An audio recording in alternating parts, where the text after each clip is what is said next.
What's going on, everybody? Welcome to another edition of the Gators Online Show. I am Keith Niebuhr. That is Zach Alberverdi. We've got a lot to talk about again this weekend with the focus on recruiting because it is recruiting season in the Florida Gators. Zach, they are red hot on the recruiting trail, so we're going to bring in our colleague, Blake Alderman, to give us a lowdown on what's new in Florida football recruiting. He'll talk about the recent commitments, and then he's going to give us a little preview for Friday Night Lights and the Grill in the Ville. And then we're going to get into some hoops. Man, Zach, it's always hoop season now. Yeah, man. Yeah, you win a national title and people are talking about you year-round. So we've got some Todd Golden stuff. We've got you got to interview some of the new transfers, which was really cool to see, and they look like they're fitting in early. But before we really launch into the meat of the show, Zach, we got to do an ad read. So let's get to that right now. Absolutely. I'm going to give a shout out, as we do at the start of each and every show, to the Big Game Football Factory, the producers of that football that you see right there. The Gators will be playing with it throughout the 2025 season, and you can get your hands on it if you head over to BigGameUSA.com. Use the code Gators Online, and you'll get 10% off your entire order and free shipping for a limited time. The Gators designed this ball with Big Game USA to ensure they're comfortable with it, so it's truly one of a kind. Start your collection of Florida's official game balls today at BigGameUSA.com/Gators. All right, Zach. So let's just go back. We'll keep it fairly recent, but let's go back a little bit before we jump in with Blake. Mid-May, Florida had one commitment in the 2026 class, coming off of a strong finish last season. So you're thinking, hey, they're going to start off on fire. They've got the momentum now. Sure. But it didn't really work that way. It's still a challenge to get kids anywhere, really. And Florida takes its time. We know that. They're very selective. They do things at their own pace. But again, one commitment in mid-May. Today, as we record this, I believe it's, June 20th, guys?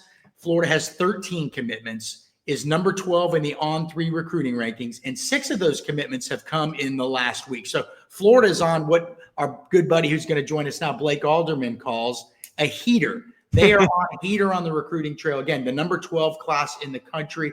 And of the 13 overall commitments, Zach, 7 of them are 4 stars. So it's a class that now has both quality and quantity. And so we wanted to bring Blake on. We got him.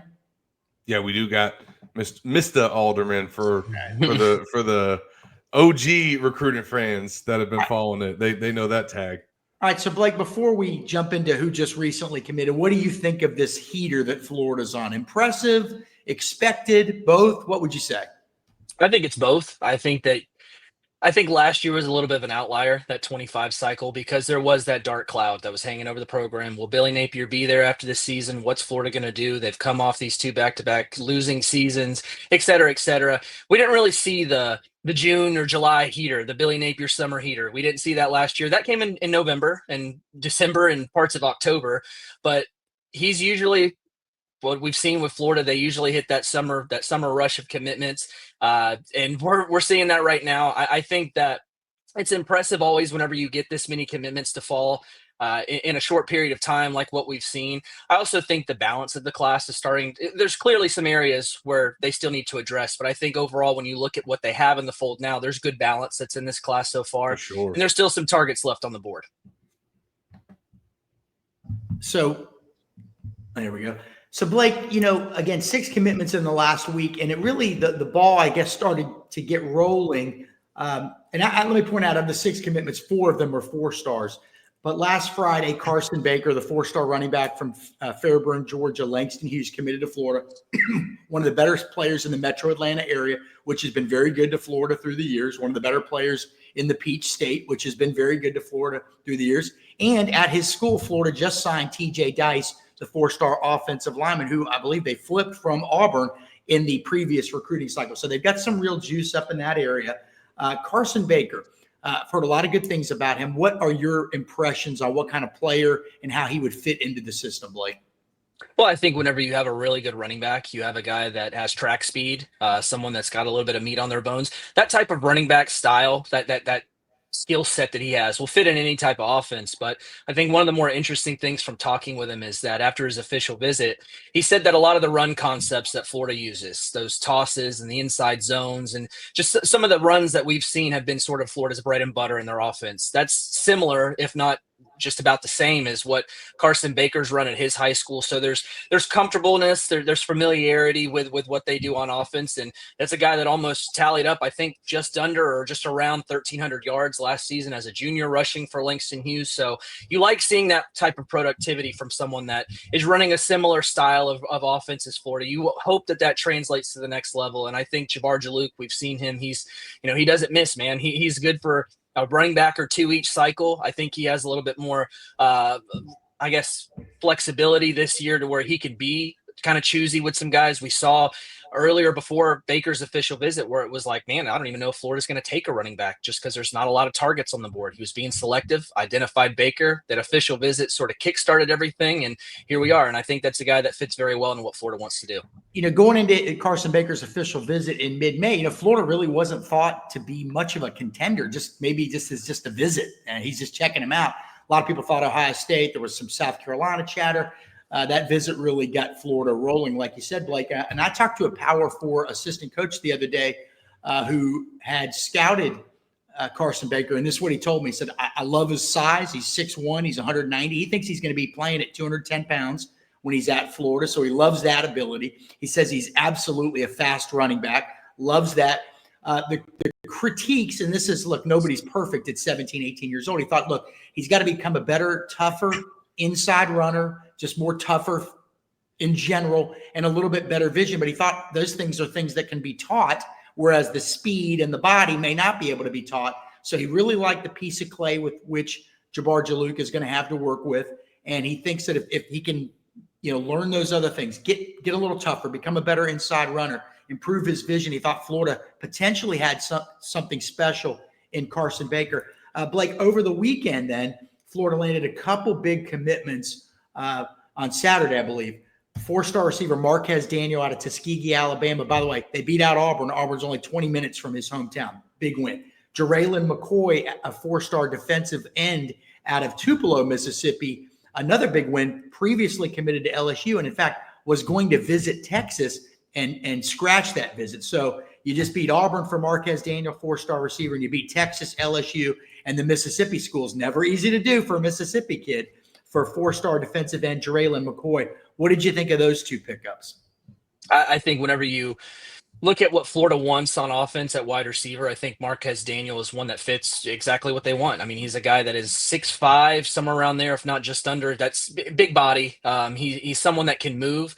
I think that he's, from what I've heard of him in his game just over the last, I don't know what year that he's been offered by Florida, is that his route tree only has a couple branches, right? It's usually him going long. He's great with those 50-50 type of contested catches, and 6'5", like that's pretty much what you want there. But a guy that can run at that size, we've seen it over and over again. If you see a wide receiver that's in that 6'4", 6'5", or whatever range, but can also move and work the field, Billy Napier and Billy Gonzalez are probably going to be after that guy. And that's what Marquez Daniel is. I think that kind of going into the spring, Florida they liked him a lot. He was a target that they really liked, but I think they wanted to sort of get that renewed sort of check in spring ball. They got that. They really liked him even more, and they started to push. And that official visit, we had some chatter that, there was a chance that this guy could commit on his official visit, and he did. He committed in front of, I think, everyone on that official visit this past weekend at breakfast. Got up and they sort of introduced themselves, say a couple things about him, and, committed to Florida then. So we even had another visitor that was on campus last weekend, 4-star athlete, wide receiver, Davian Gross. He was there, and I remember interviewing him after his official visit, and it was sort of like, man, what was that like to see Marquez Daniel commit? And he said, like, man, it almost sort of made me feel like I got that feeling in my stomach. You see the coaching staff jump up and embrace him. They're all excited. So Florida was clearly excited to get this guy in the fold. And with 4-star defensive lineman Jiraylin McCoy, I think that he's someone that you should consider maybe an F guy, which is in that edge room. It's one of those positions that has some flexibility in their defense. It's sort of like a juiced up 5 technique defensive end. And this is a Tyreek Staff's positions. Correct. Yes. Very, very similar to that, even though Jarrell McCoy is like a 6'6" and some change type of guy. He's a little bit taller and maybe a little bit more lean, not sort of short and stocky like Tyreek Sapp, but that flexibility of being able to move between that end position of the 3-4 technique type of defensive lineman to sliding outside as a defensive end. So I think that was sort of the big sell for him, is that he can play all over the defensive line in that position, have that flexibility. Florida's clearly losing Sapp, like you said, Zach. They're losing edge, a jack guy, George Gums. So there's going to be some turnover in that edge room. And this was a guy that they really liked. The size is there. The length is there. I think that it's sort of interesting to see. It will be interesting, I guess, rather, seeing how he develops. Is he going to fill out more? Is he going to turn into a true interior type of guy? Is he going to stay leaned up and have that wiggle to play that F position in the edge? Could he lean up even more and play some stand-up? I think he's one of those guys, how Keith said, like a big ball of clay that could be molded. And it's sort of how you mold that piece is I think will be interesting, because I think that this is a guy that could potentially play up to 2 to 3 spots on the defense, depending on how his body moves. So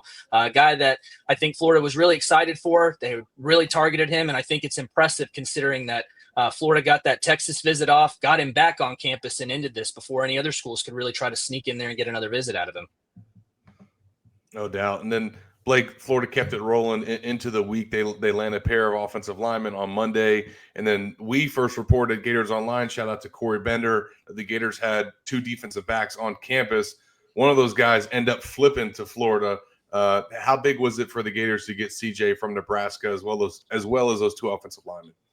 I think in offensive linemen, Florida wanted 5. They're losing 5, so they want to replace it with 5. And they had 2 heading into Monday. You get 3-star offensive lineman Tyler Chuckham.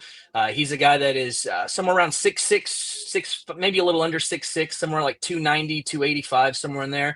He's long, he's agile. He's someone that's projected to play tackle for Florida. So you can never have enough tackles they're athletic and that can move and have the length. And this is a guy that in spring, I think somewhere around April, May, he started to see his stock rise. Florida offered, I want to say it was like near the end of May when they offered, and that official visit got set up very quickly.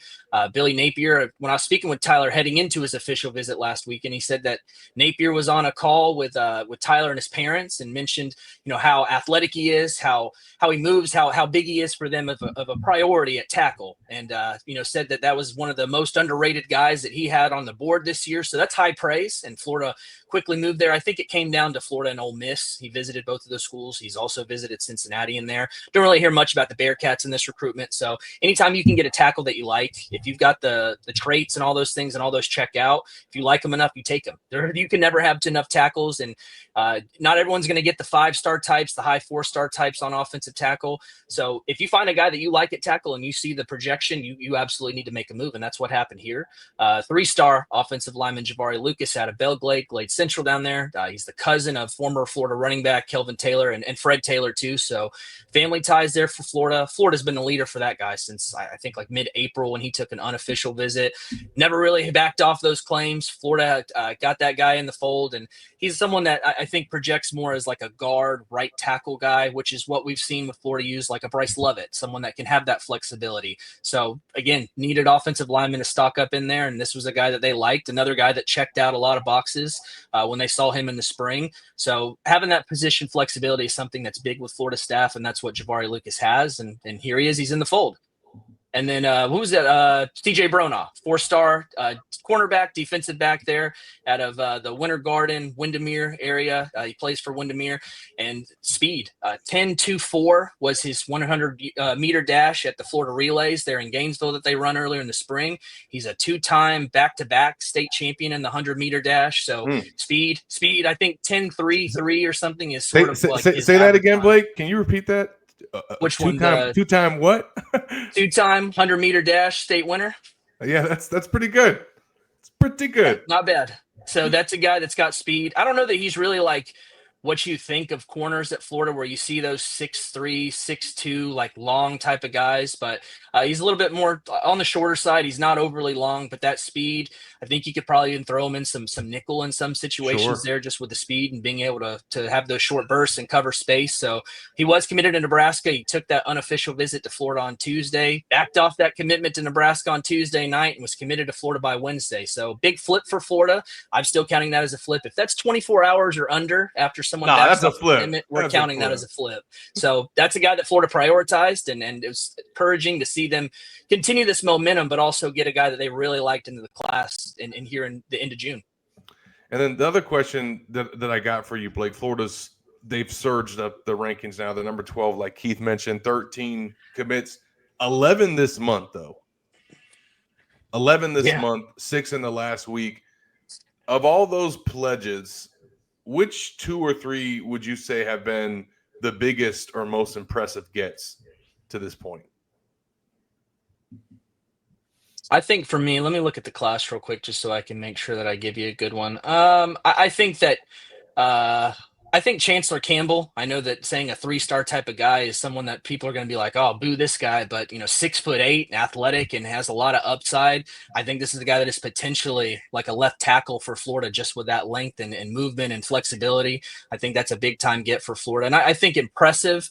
I think Jarayla McCoy is also one. I mentioned a lot of things about him earlier, but you get a guy that, Texas was wanting and trying to get on campus, and you're able to not only get that visit axed, but you get that guy to come back to campus and do an unofficial visit, commit on campus. And he was also someone, I think, this past Monday that was actually there to camp with Florida staff. So was able to work out with the coaching staff. So those were some of the impressive guys in the class that I would say that jump out to me. And then there's some that probably need to do a little bit more of a deep dive and see, what they've got, what they're made up of, and maybe some more information still to look into. But those are 2 that just kind of jump out when scanning the commitment list.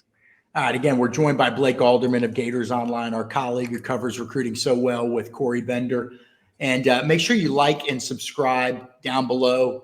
Leave a comment. And also check out Blake's great work at Gators Online. We're not done with him yet, though. Blake, I've got a few more things I want to ask you about. Javari Lucas, this 3-star offensive lineman that Florida just got a commitment from Glade Central down in the muck. Again, an area that's been great to the Gators. Riddell Anthony, Fred Taylor. Wasn't there a great linebacker? They love him on the Gators Online message board. I tell you what. Yeah, so interesting thing about him, I believe he just turned 17 years old. So he will only be 17, or he may only be 17 if he's going to be an early enrollee when he gets to Florida. So he's a young guy. So Florida beat out West Virginia and USF, and he doesn't have a very high ranking. And that, I think, is largely to do with the fact that he very well could be going into his junior year, not senior year. So he's a young guy. Charles Power, director of scouting for On3, said, keep that in mind. That matters. He's almost a year behind a lot of these guys age-wise, and so that's a big time period to improve. So they like his upside at On3. And one other thing, Blake, in this era when we talk about how much, my big beef, and I've told you guys this before, people either talk too much about NIL, they say everything's NIL, or they act like there is no NIL, that that's still just this something you can't talk about. And the reality is it's in between. But Marquez Daniel, Blake, obviously going to probably get a good NIL deal from Florida. 4-star receiver, you beat out Auburn. He's from Tuskegee, Alabama. But relationships still matter, and this is a classic example of that. His mother went to high school with a guy who's on Florida staff, Chad Lucas. Chad Lucas went to Washington High School in Tuskegee, Alabama, later became a star at, I believe, Alabama State, and then played receiver in the NFL. Always kept in touch with the woman who is Marquez Daniel's mother. They were always good buddies. And when it became time to recruit this guy, Florida had the in. Florida had the opening. And I'm not sure that this commitment ever happens. Now, he says he always liked Florida, all that stuff. But having that connection, how big was it, Blake, for Florida to have Chad Lucas, in so good with this family, even in this NIL era? I think it's huge. I think that yes, there are plenty of other reasons why Marquez Daniel likes Florida. There's, he's visited a ton. He's seen everything. There's relationships there with other people in the staff. But I think that the thing that a lot of people don't maybe talk about whenever you do land a commitment or as the recruiting process is going on is you have to start from somewhere. Someone has to be that initial branch that's reached out. And I think that Chad Lucas, just having those relationships through the family, through the hometown, knowing all these people that are around you in your support system, I think is huge. And that he was sort of the bridge that eventually brought Marquez Daniel to, the Billy Napiers and the Billy Gonzaleses. And that sometimes takes some time. We've seen Florida, even in the 26 class earlier this year at Under Armour, and, those guys that were 2B seniors in that 26 class are like, I hear from Florida a good bit, but not a lot. Florida really does. They take their time. sort of moving into the, there's top targets that are talked to, but overall they do move a little slower. So I think having someone in that off-field staff like Chad Lucas was imperative. Just having those relationships and being able to, be the contact point, be the one that's there, that's talking to him, building that relationship, and then eventually be able to rope in Billy Napier and Billy Gonzalez in there. And I think that after that, it was just, you already had your claws dug enough in there to where it felt like, even though Auburn's like 20, 25 minutes away from him, that Florida already had enough dug in there to where it was going to be tough for anyone to pull him away. All right, just a couple more things with Blake. One of Florida's commitments is 3-star defensive lineman. I think correct me if I'm wrong, Blake, I think he's probably a nose tackle. Jir Perez out of Cleveland, Ohio, Glenville High School, I want to say.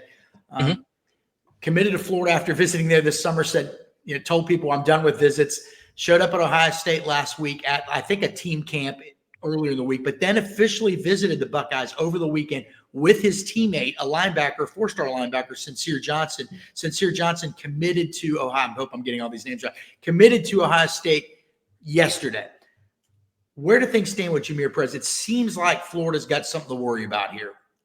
It does. I would say so. I mean, in-state guy there with Ohio from right there. His teammates now committed. There are a lot of things that, if this was a guy that Florida was targeting, and I'm saying like, oh, yeah, he's an in-state guy. His teammates committed. Everyone on there would be like, okay, Florida's got a shot. So on the flip side, we're talking about Ohio State, who's trying to flip Jir Perez from Florida. I think that it's sort of trending that way to where I think that eventually more of the timeline, I guess, is where I'm kind of waiting and see, just because there's really no true timeline. Like you said, it could happen at any point, and any point could be in the next 15 minutes, or it could be sometime in the fall. There's really no telling there, but I would say that this is trending right now towards, I think that he's going to end up flipping to Ohio State. I just think there's just too much pull there. The fact that he's turned around there after, I'm shutting it down, not taking any visits, which is not surprising when a kid does, but just the frequency of how many times he was there in Columbus, visiting Ohio State. He's got a teammate there.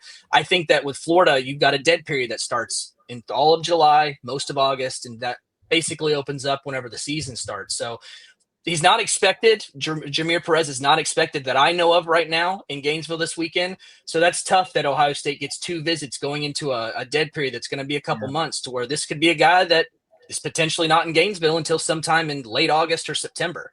I've got one more question, and Zach wants to finish up with some. But, I would actually also point out this before I get to my last question, that last cycle, everybody thought Jeremiah Mloud was going to flip from Florida to Georgia. He was in Lee County, Georgia. Man, that is dog country. Albany, or Albany, however they pronounce it in Georgia. That is dog country, right? And he did not flip, even though Georgia absolutely 100% unequivocally wanted him. Florida was able to keep him in the fold. So you never know. You never write anybody off. A guy could flip, and then maybe you win him back over in the fall too. So you just never know. Blake, this class that Florida's got right now, again, 13 commitments, number 12 class in the country. What do you personally like most about this class as somebody who not only follows recruiting, but follows the current Florida roster and their needs and all that stuff? Well, I think for me, Carson Baker's addition into what Florida already has at the running back position, I love that fit. I love that what Florida's done so far at wide receiver, getting a guy like 4-star Justin Williams out of Buchholz in Gainesville, sort of your gadget type of guy, like a Eugene Wilson or a Vernell Brown III type of player, to where he's a slot player. He's got the size there that projects to a slot, but he's got the speed and the versatility. I mean, this was a guy that was 1,000-yard receiver and 1,000-yard rusher last year as a junior. And I think the rushing stats were, he started playing like running back after week 8. So that's pretty impressive there. Just a guy that you have that gadget piece there. And then you pair him with Marquez Daniel, who we talked about before, that has that size. Really like what Florida's done there. Offensive line, I know that, it's loaded up with a lot of 3-stars, and fans are always like, oh, great, 3 stars. Like, good job, Blake. Now tell us about that. But I mean, these are guys that I think have the size, they have the wingspan, there's athleticism. So it's hard to rank and project what offensive linemen are going to do, because right now they're eating double cheeseburgers and like pizzas and all sorts of stuff. Whenever they get into a college strength program, then they start having things controlled. They're building the strength. So but there's a lot of to be determined there. But I like the fact that Florida already has 4 commitments on the offensive line when they needed 5, already going into the tail end of June. I think last cycle, I don't remember exactly when it was, but I felt like Florida was going with 0 offensive linemen all the way till like October or November or something like that. So a lot of a different story this time. On defense, I think there's some pieces there. I think there's some areas where they still need to improve. I like Caden Hall at safety for for Florida. I love CJ Bronaugh with the speed. No linebackers committed, but there's some big fish on the line there for Florida. One defensive lineman, which I think is probably the biggest area Florida needs to focus on, Jir Perez, who's already looking at Ohio State. There's some targets still on the board, but I think they're extremely important given Florida's need. Everyone needs defensive linemen in this class. Edge, I like what they've got with Jarrell McCoy and his versatility. But again, you're losing Tyreek Sapp after this year. You're losing George Gums after this year. So Florida needs to replace those pieces with some more future pieces, someone that can step in and take that next step and build up the room. We see Jaden Woods, freshman at Florida, that Florida signed in the 25 cycle. The chatter in the spring was that he's going to be a guy. He's already getting some burn with the team, first team, second team type snaps in the spring. So you want to continue those types of players because Florida's going to have to throw some of these young guys into the fire this year. So you want to try to continue to build that depth up in there. But I really like a lot of those pieces at Florida. I think the offensive line, just the number of them, what Florida's got at running back and wide receiver stand out a lot to me. I think defense, there's still some meat left on the bones and they need to close. And then, Blake, you mentioned that the dead period is coming up. Before the Gators do that, they're going to go out with a bang here. One final weekend with the Grill in the Ville and also having Friday Night Lights tonight, which you got a little bit of an update on how that event's going to take place. But just, who are some of the big guys that are making their way to campus this weekend as before the Gators go into the dead period? And also the staff gets a much needed vacation. Yeah, so starting off of Friday Night Lights, last year we saw it as it was a 7-on-7 tournament where some of these high schools, they come in and they compete and they, do all sorts of like pool play rounds until it goes into knockout games in the swamp. We're going back to your traditional type of prospect camp where though I would assume bounce between working out there in the IPF and then going and doing one-on-ones in the swamp, which is always cool. One-on-ones are always fun to watch. More now the update is we're going back to where the things used to be. So, and then they'll have that on Friday, Grill in the Ville cookout, which little different feel for that. And I say that because Florida's usually done the Grill in the Ville in that last weekend of July.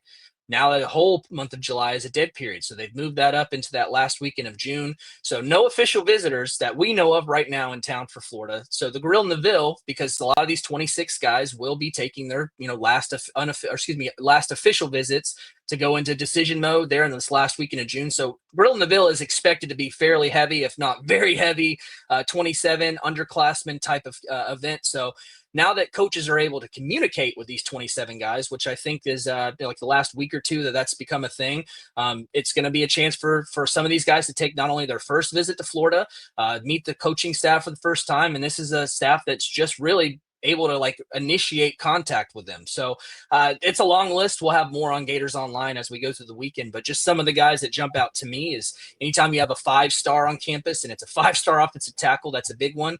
5-star offensive tackle Cooper Hackett out of Oklahoma. He goes to Fort Gibson High School. First visit to Florida that I know of. And again, 5-star offensive lineman is always going to be a big deal. I think the overall view of what we're looking at for guys that are there Friday and Saturday, it's pretty deep with the offensive linemen. So that's a big one there. And I think one of the more interesting ones that goes into this weekend, he actually does not have an offer from Florida, and that's 4-star edge Santana Harvey out of Lakeland High School in the Lakeland area. It's a school that's done a lot of favors for Florida of sending some big time players there. And he's the son of former Florida defensive lineman Derek Harvey. So you've got some family ties there. And Santana, I went by Lakeland High School and talked to him and interviewed him. And I mean, he's a guy that's put together really well. He's long. He's built just like sort of like early stages of LJ McCray, just that long, lean, but you could tell there's not a lot of fat on the frame type of body. So interesting player for sure. And then I think just looking through another guy that jumps out, and I say that just because he's visited a ton of times, is 27 4-star athlete Tremont Collins out of Cottondale High School there. In-state guy, offered sometime in the spring, I think around March or April, and he's already been to campus, I want to say 2 or 3 times already. So this is his 3rd or 4th campus visit. So projects as a wide receiver. He's a guy that Florida likes a lot. And so there's a lot of names on there, but just those are some that jump out. And I think Santana Harvey jumps out the most to me just because you've got one of those guys that looks the part. He's got the family ties to Florida. Will he get offered this weekend? I think is the big question for me. All right. I think that is it. Blake, you are off the hook, man. Great job as usual. Make sure you follow Blake's work this weekend, or really every day, every weekend. I mean, what Blake and Corey and really we're proud of the work Gators Online as a whole did the last several weeks during official visit. Unbelievable, man. Official visits, yeah.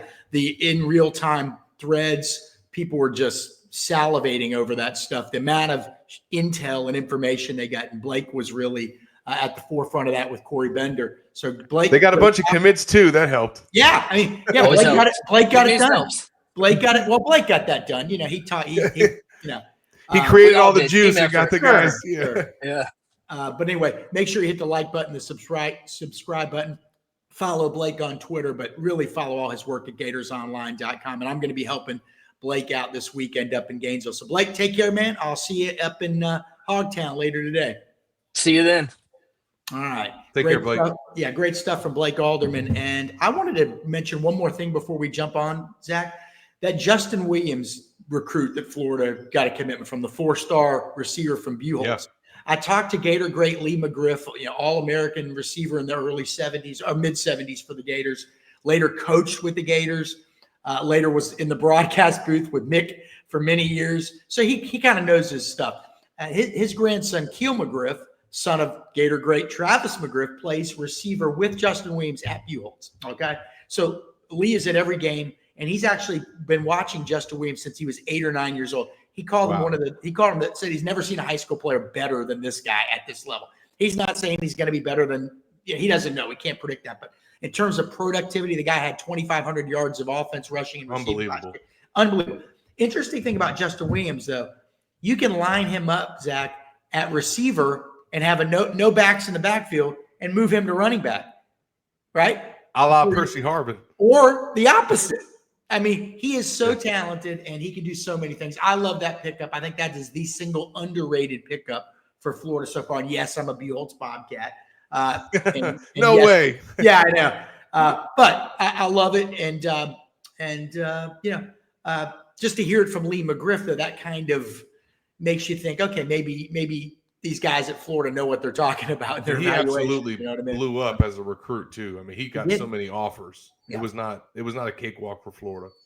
He did. All right. Before we move on, we want to read an ad here, I think. Let's do that. That. Absolutely. Give a shout out to the folks over at rowback.com. And there's only one way to describe Rowback. That's the best fit and best feel. For those who aren't familiar, they're completely changing the game with their incredibly comfortable activewear. Rowback has released several items with their newly licensed game day collection, and it's fantastic. Novel polo designs and clean hoodie and Q-zip designs for some of your favorite schools, including the Florida Gators. Nobody else on the market is pairing these level of custom designs with this quality of activewear. Use the code Gators20 on rowback.com for a generous 20% off all new customers. That's spelled RHOBACK.com. 20% off all performance polos, shorts, and more with the code Gators20. All right, Zach, as we mentioned earlier in the show, basketball is now, again, it's been a while, but it is year-round now. We're going to talk about it year-round because you guys want to listen to it. You guys want us to talk about it. And you had a chance to go over to the basketball facility in Gainesville this week and catch up with Todd Golden, who, I've seen him interact with you. He loves you. You got to hang out with Boogie Flynn, Florida's transfer point guard from Arkansas. You got to hang out with Xavier Lee, Florida's transfer point guard from Princeton. I love this. Just the possibilities with these guys. It's exciting. Both can play point guard. Both can play off guard. They're incredible distributors.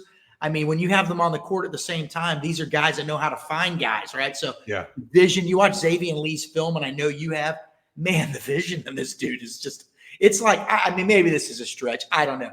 It's almost white chocolate-ish, the vision at the college level, what he sees. But, okay, so you spent some time with these guys before we get into the nitty-gritty here. What were some of your takeaways just from a personality standpoint? What did you think of the two dudes? Yeah. Well, first of all, shout out to Denver Parler, Florida's basketball director of communications, for creating all this availability in the offseason, the dog days of summer. And they've had, media availabilities in the past during the summer, but, they've really made Todd and players available, since they kind of got done making their 2025 title celebrations. So it's been great to be back at the facility, to hear from Todd twice now. Since the season and everything ended. And then we got to meet with him on Tuesday, which was the first day that the team actually had a workout together in a basketball setting. You could call it a practice, but it wasn't a full-on practice.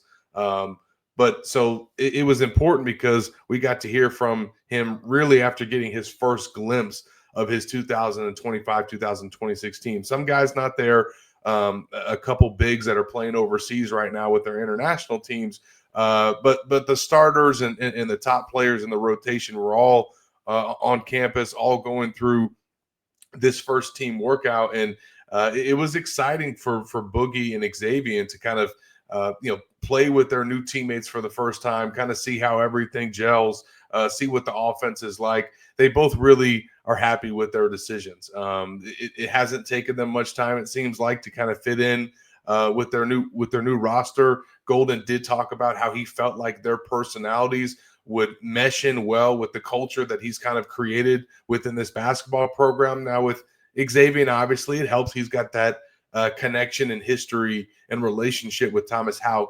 So I think naturally, he's kind of got somebody to lean on coming in. But Boogie Flynn, I asked him about his new teammates, and he said, "Hey man, these guys are characters. I love my group." He said that Cooper is the funniest player on the team, and which didn't take him long to identify.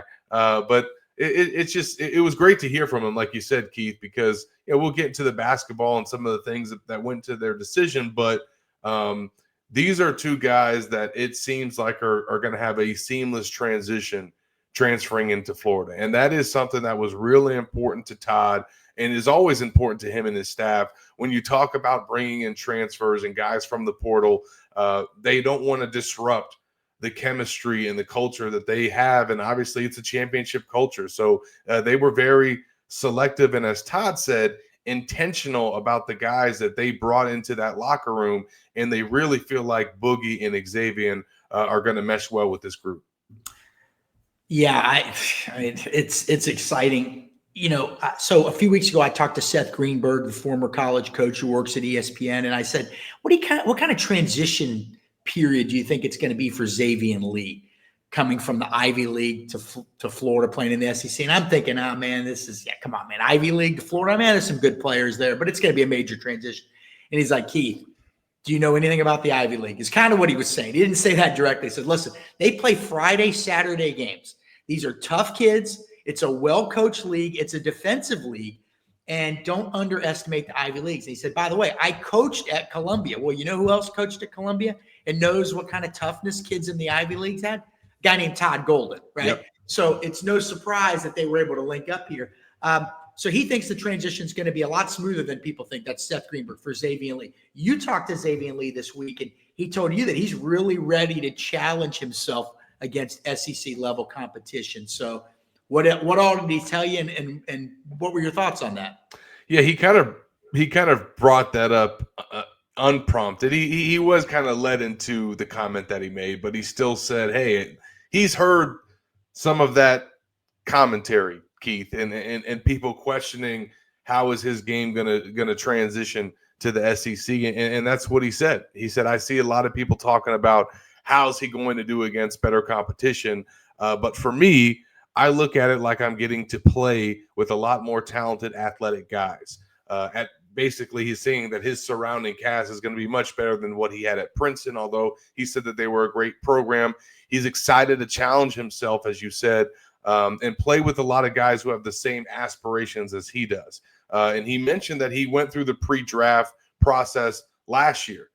So he got to play with guys, from the high major level. He's used to being in this type of competitive environment.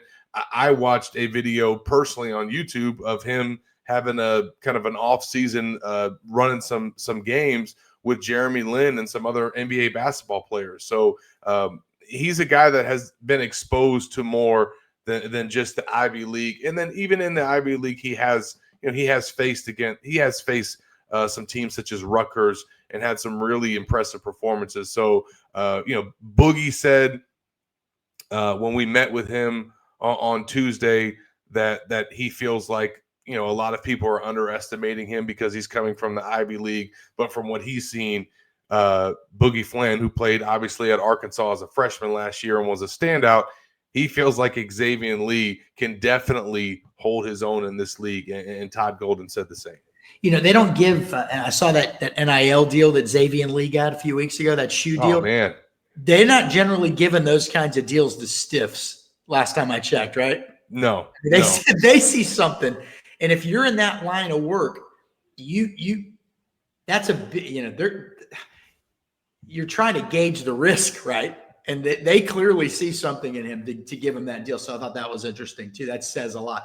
Boogie Flynn, the transfer from Arkansas, was a 5-star recruit out, I believe, New York, had a solid freshman season, suffered some injuries, and that slowed him a little bit. I think he played against Florida. Yeah, 21 games he played, 18 starts, put up good numbers. Shooting percentage wasn't that high, but, again, I talked to Seth Greenberg, I talked to Jimmy Dykes of ESPN. They didn't seem too concerned about that. They think he's an outstanding player, an outstanding fit in Todd Golden's system. And, Zach, I don't know if you remember, the day On3 reported, I think it might have been you or Joe Tipton. I don't remember. If it's your scoop, forgive me. The Desmond Cloud, the Southern Cal transfer, who everybody thought was going to Florida, was not going to go to Florida.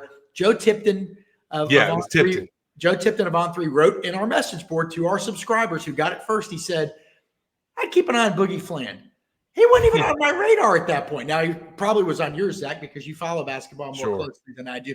But Florida ended up getting this done, and you've got a great story this week about sort of how – I almost said how Billy Donovan got it done. How Todd Golden got it done, though. And it was a private meeting with Todd Golden that really blew Boogie Flynn away. Can you put us in that meeting and kind of what was said to Boogie and what won him over? Yeah, I'm still just fascinated with how that all came together. I wrote about it at Gators Online even before the story this week. And if you haven't checked out that story, make sure you do. The title of it is Inside Florida's Bold Recruiting Move That Paid Off with Boogie Flynn, because this could have gone some different directions in terms of Florida trying to add, one more perimeter player to their team. They got Xavier Lee committed first. They got A.J. Brown. Those are 2 top 100 guys, but they knew that they needed a third and impactful transfer in their backcourt, and they had some options. I don't want to go too much into that initial story. I want to encourage folks to go read that at Gators Online. But this past week, I kind of wrote a follow up to that, which was after Florida decided to move on from Desmond Cloud, which that first story I wrote kind of digs into. Todd moved quickly. I mean, the day that happened, the day that Joe Tipton reported that, like you mentioned, Keith, Todd Golden was on a flight to New York that same day to go have a private meeting with Boogie Flynn. So wasted absolutely no time in moving on from one target to the next. And it was a chess move by Todd. Make no mistake about it. This was not a guarantee whatsoever. And we learned that from speaking to Boogie. Boogie basically said that, hey, I wasn't trying to take this meeting. Almost like he wasn't looking forward to sitting down with Todd, only because he was so focused on the NBA draft process. He'd put in all this work. In his mind, he probably went into it thinking that he was going to earn a first-round projection, which was what he was getting prior to his thumb injury during SEC play. And I've said this, and I asked Todd this, if he doesn't get hurt and have thumb surgery and miss that time and have to come back off of injury, he's probably turning pro. He's probably getting his name called next week. But that didn't happen. And I think as he went through the draft process and got the feedback, the thought of coming to college, I think maybe he was a little bit more open to, but it was really the private meeting that he had with Todd Golden in New York. He said that was really kind of what made his decision to decide to pull out of the draft and come to Florida, because a week after that private meeting, Boogie withdrew from the NBA draft. He set up his official visit to Florida, which we first reported at Gators Online, and then the rest is history. But he said that his sit down with Todd, just his whole presentation that he gave to Boogie, the vibe that he gave, making him feel like he was going to get taken care of. And he was asked specifically, what is it about Todd that you are drawn to and like? And Boogie said he understands. And I feel like when someone understands you, you know that you're heard, and it goes both ways. So Clearly, that sit down that they had in New York was kind of a turning point in Boogie's career, really, when you think about it, Keith. Yeah. There are so many similarities between the young Billy Donovan and the young Todd Golden. And I would say that Todd Golden is just, man, they're always 4 steps ahead, thinking 4 steps ahead. I would say the one difference is that Todd's more personable, quite frankly. I mean, but I mean, just these, I started thinking about this the other day. The one brilliant move after the other for Todd Golden. Ruben Chinleyu averaged 5 points a game at Washington State, right? Would you think that this guy would be this huge, impactful guy on a national championship team? Thomas Houck was a 3-star recruit, right, from up in Pennsylvania. Will Richard, where was he at? Belmont? Yeah, Belmont. Comes in and just gets solid from day one, but gets better and better and better and just becomes this invaluable asset on a national championship team. I mean, they don't win that championship without him. Alex Condon. I mean, down the line, it's just been, and by the way, these are collective decisions. I'm not taking away from Carlin Hartman or any of that. Look, it's a great staff, believe me. Okay, we know this, but he's at the head of it, and it's just been one.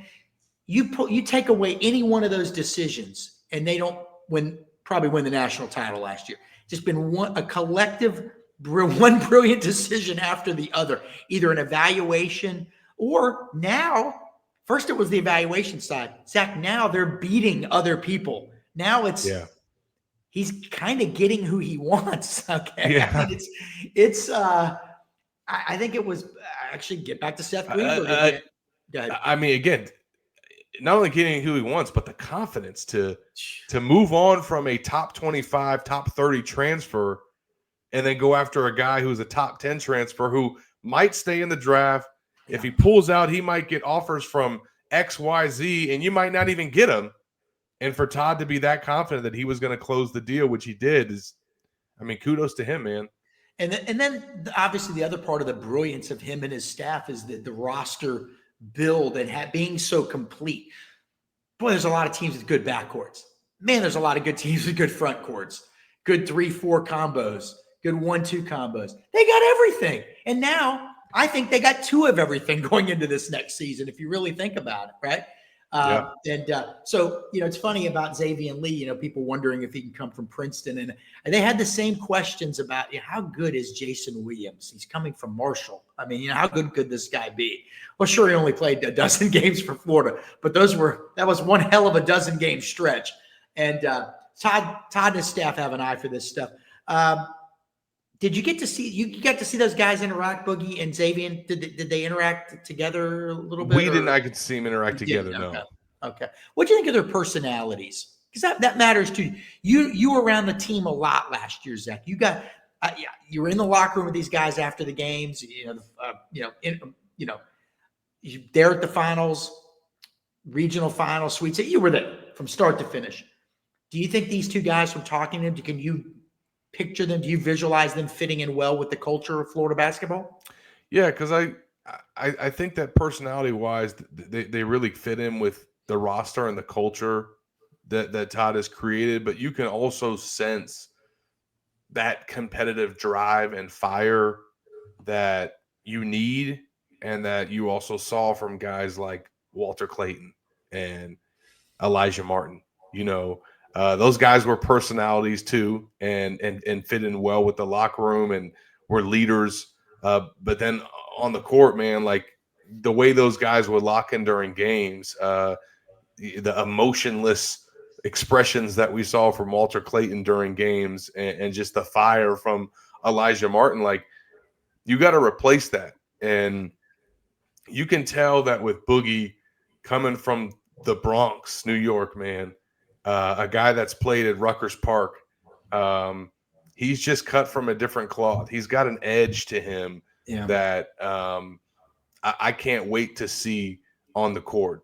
And, with also, I think that edge and that background that I think has kind of shaped the way that he plays and the approach that he has. He also still is a guy that plays with some flair. He is got the nickname Boogie because he grew up liking to dance, and so his mom gave him that name. So he's got some personality to him, but he's just got this edge that hey, maybe it's only something that people from New York have. But you could just sense that, and I like to see him light up when we talk to him, Keith, just about being from the Bronx and some of his upbringing and how that kind of shaped him. So I really like what he does. And then just to talk about Xavier real quick, I didn't mention this when I gave a shout out to Denver. About all the media that we've been getting this summer for basketball. But Keith, there were probably you've been to basketball media in that facility. It's right next door to the Hugh Hathcock basketball complex. Keith, there were almost 20 reporters there. There may have been 20. Now that I think about it, it was one of the most packed media scrums that I've seen for men's basketball. Yeah, this was in mid-June. This is this week. Now, obviously, I think more reporters came out because Boogie Flynn and Xavier Lee were also talking to reporters along with Todd Golden. But it was pretty packed at Todd's last media availability as well. So it is nice to see how much more coverage this program is getting, obviously deservedly so. But it has increased, and it is bigger than usual. And I tell you what, it's a lot bigger than what Xavier Lee is used to seeing at Princeton. And if you haven't seen this video, I put out a clip on YouTube on our Gators Online channel under the shorts section of Xavier against the full court press. There's a different kind of full court press. He was just bombarded with questions and was hit in all different directions. You know, it's kind of a free for all when we do media. So, you know, people are just, you know, blurting out questions, and it was wild to see him just he'd never experienced anything like that. But the way that he handled it too was a good sport about it, was smiling. Like it wasn't throwing him off. He wasn't getting flustered or annoyed. And then at one point he was getting asked two questions at the same time. And he did he was great about it, you know? And then the last time it happened, he got asked a question from the back, and it totally threw him off. And I told him, I said, hey man, it's different here. And he kind of looked at me and goes, yeah, man, it's a lot of people here. So it was cool just to kind of see those guys in that setting, and eventually we're going to get to watch them, Keith, going through summer workouts and see how they are on the court. They really feel like they're going to play well together. Yeah, it used to be a struggle to get media to cover Florida basketball. And I as you were talking about that, it reminded me, and I looked it up, of an old quote from Stormin' Norman Sloan, who had won a national title at NC State in 1974, came back to Florida for a second stint, and built the Florida program. The real foundation of what we see today started in the 80s under Norm Sloan.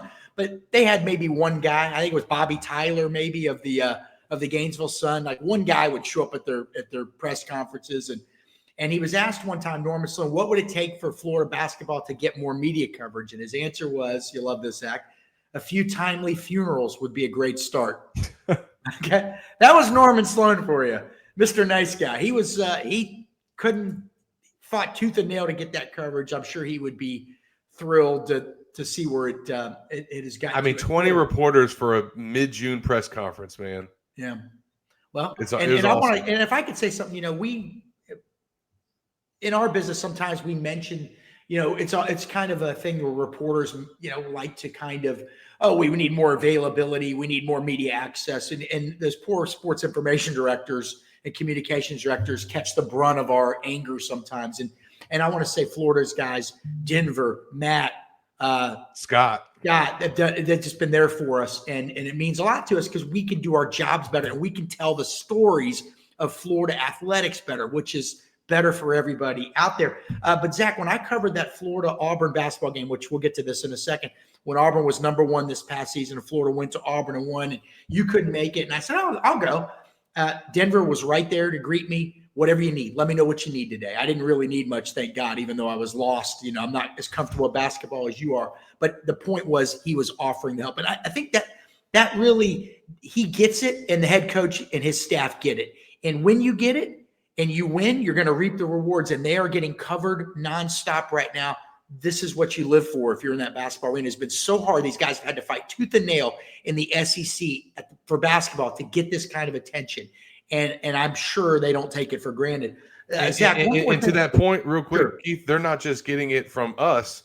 They're getting it from folks like getting invited to the ACC SEC Challenge to go play at Duke. Yeah. Todd took that as a huge compliment because that's saying you want us to represent the SEC against the best ACC team. And that's what you do when you start winning, man. That's right. And that great segue, by the way. Thank you. Miami is now added to the schedule. That's the newest non-conference basketball game. And obviously that's not of the level of the game at Cameron Indoor Stadium, which I'm going to beg you to take me to. Again, I'll throw that out there. Madison Square Garden against UConn. Vegas against Arizona. My favorite childhood team growing up was the Bear Down Arizona Wildcats. And so it's a hell of a schedule. Now you're adding Miami, and I wanted to get your quick thoughts here, Zach, because former Florida guard Jai Lucas is now the head coach at Miami. Intriguing matchup. A lot of people think Miami has got some potential. They picked up some good recruits this last cycle. Just overall thoughts on the non-conference schedule. I know we touched on this last week, but it's one more really cool game that's added. They're going to play Miami in Jacksonville, which is great for us. What do you think of this schedule that they've put together? Yeah, first of all, I can't wait. It's going to be so awesome just to kind of see the start of this season. The teams that they're matched up against. This is kind of what you look forward to, and we also learn Florida's SEC opponents, this week as well, which you'll get into. But just the non-conference, the way that we see it right now, and all the dates and stuff that have been reported. November 3rd is when they open against Arizona. They'll have their home opener November 6th against North Florida. They play Florida State on November 11th. November 16th, they'll take on Miami in Jacksonville. Then they have the Thanksgiving tournament in San Diego, which includes also Providence, TCU, and Wisconsin in that field. They play at Duke December 2nd, UConn December 9th, and they're also reportedly playing George Washington University on December 13th in the Orange Bowl Classic. So just an incredible slate of games. And we asked Todd about it this week, Keith, and he said, hey, he acknowledged, even though Florida went 13-0 in non-conference play last year, that was a knock against them, was that their non-conference schedule was not strong enough. He said people are going to say that this year. And again, he just takes it as a huge compliment that all of these different events and these ESPN, back games wanted to have Florida playing on these big stages. You talked about, Keith, trying to get the men's basketball program to national relevance and everything that, first of all, Billy Donovan did to do it, and now everything Todd Golden has done to build it back up. You're seeing Florida, reap the rewards of that with some of these matchups and some of these marquee games that is just going to continue to put Florida on the big stage, continue to help them sell and recruiting and attracting guys to this program. Any more ad reads before we go? Yes, we do got one more ad read here with myperfectfranchise.net. Want to make sure that we give them a shout out. It's an important time. As you guys know, Florida just added another pledge to their transfer class this week. And you can help on those efforts with the baseball program at myperfectfranchise.net. Andy is a big baseball fan, and from his line of work, he's seen firsthand the fantastic traits that baseball players bring to the franchise world. Andy's offering a donation of $500 to $1,000 to Florida's Baseball NIL Collective if anyone from our site at Gators Online purchases the franchise through myperfectfranchise.net. We think it's a cool opportunity to help the UF baseball program, and now is the perfect time to contact Andy. His services are 100% free, and he's here to help. If you have any questions about business ownership, head to myperfectfranchise.net to learn more, or call and text Andy anytime at 404-973-9901.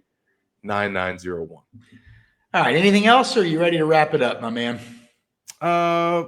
We can wrap it up, but we obviously do want to mention two quick things real quick. Some bad news and some good news. Well, bad news first. If you guys didn't see the report this week, Stefan Shivers, Florida's freshman defensive lineman, is no longer with the team. He's been removed from the roster. He was recently placed under house arrest for a third-degree felony charge that he received. And, don't know what's going to happen with that case moving forward in his situation. But at this time, he's no longer with the program. Certainly an unfortunate situation. And I just kind of hope that gets worked out and he can kind of, be able to move on and get a good landing spot. And then on a good front, Anthony Richardson, Florida's former quarterback, is back in Gainesville this week. He's hosting a free youth football camp on Saturday in Gainesville. It is free to ages 6 through 16.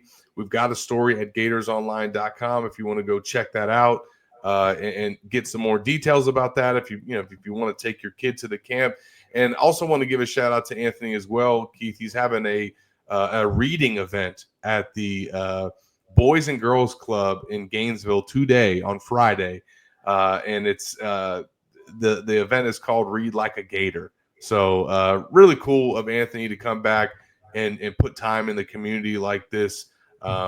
It's just awesome, and it's also, in addition to the camp, they're kind of going to have a clinic for parents where his mom is going to speak to a bunch of parents about the struggles of trying to raise an athlete in sports and the things that you got to do to navigate that journey. So shout out to Anthony and his mom and his foundation for doing this.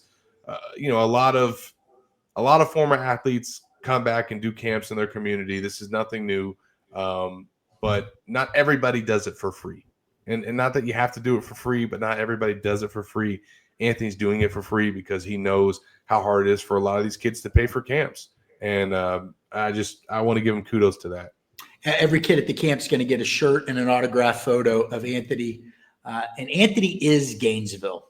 Man, he is. And he is Gainesville. And even to further prove that point, even his agent is a Gainesville native. Derek Jackson, former Gainesville High quarterback. So Anthony loves Gainesville. It'll be great to see him back in town. All right, great, Zach, great stuff. Great stuff from Blake Alderman. We encourage everybody. Yep. Be sure to hit the like and subscribe button down below and go to GatorsOnline.com for all your Gator needs. It's just filled with intel these days. So make sure you check out GatorsOnline.com. And we're going to have some big news coming in the next couple of weeks. So be sure to be on the lookout for that. All right, for Zach Albaverdi and Blake Alderman, I am Keith Niebuhr. This is the Gators Online Show. Thank you so much, everybody. Have a fun and safe weekend.